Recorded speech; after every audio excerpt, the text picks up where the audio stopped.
Interdire les réseaux sociaux aux Québécois de moins de 16 ans. Bonne ou mauvaise idée, selon les jeunes? Je crois pas que ça serait une bonne idée là, d'isoler tout le monde des réseaux sociaux, surtout que tout le reste du monde y a accès.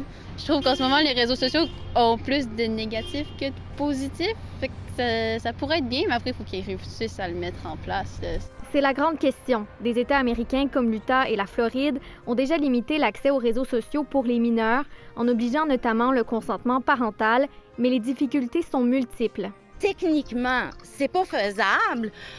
Faut comprendre que ça fait déjà longtemps que les 13 ans et moins ne peuvent pas se créer des comptes sur les réseaux sociaux et ça n'a empêché aucun jeune de se créer un compte sur un réseau social. D'un point de vue juridique, je doute fort que ça puisse tenir la route. Je veux défendre une Europe de la majorité numérique à 15 ans. En France, il en reviendra aux plateformes de vérifier si leurs utilisateurs ont l'âge légal. Maintenant, comment est-ce qu'ils vont mettre ça en application? Très franchement, j'ai aucune idée.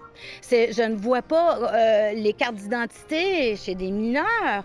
La reconnaissance faciale, ça pose de sérieuses questions éthiques. En Corée du Sud, ils ont mis une loi où on enlève l'accès aux écrans durant la nuit. Puis on voit qu'il n'y a pas eu nécessairement d'impact sur la santé mentale des jeunes, il n'y a pas eu de bénéfices.